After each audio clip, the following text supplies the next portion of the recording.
I just found it very funny that the FI posted yesterday very elementary guidelines on how the stewards go about giving penalties in very specific conditions. Yes, and those conditions include overtaking under safety car conditions, it includes causing a collision, it includes rejoining unsafely when you go off the track. Now, one thing that is a little bit contentious for me is causing a collision, and then the guy that caused the collision isn't able to finish the race. He gets a grid place penalty for the next race. Now, some might say that him not being able to finish the race is enough of a penalty, and I feel like, nah, it isn't enough. You caused that collision, you took yourself out. The fact that you have taken yourself out, that is not a penalty. That's your responsibility. You did that to yourself. And then the grid place penalty for the next race isn't enough, because let's say you are Oscar Piastri, you caused that collision in Austria, and then you need to go to Silverstone and you get a grid place penalty and you maybe start P6 if you qualified P1.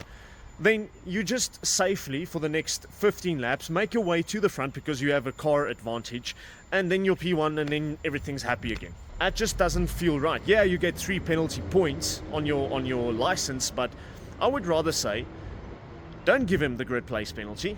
Make him do whatever he wants to do in the race as well, but then at the end of that race, give him a 10-second penalty, because it doesn't matter where he finishes, then he takes that 10-second hit, and that's definitely gonna put him maybe in P6 or P4, depends on how far that McLaren is up in front. But I want to know what you guys think. Does that make sense? Is 10 seconds not enough? Maybe Oscar Piastri is 30 seconds ahead and that 10-second penalty doesn't mean anything. Maybe you should get a 10-second penalty and 2 grid place penalty.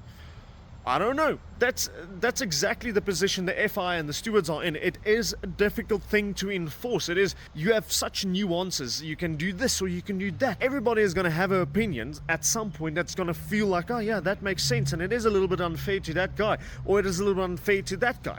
So it is a difficult job being a steward. It's one of the most difficult jobs, and it's especially difficult because of guys like me on social media that have the ability to give their random opinion. But anyway, I digress. I really want to know, what would you do if you were a Formula One steward and this is the situation? How will you, as fairly as possible, treat a situation like causing a collision and then going on to the next race, or you have taken yourself out?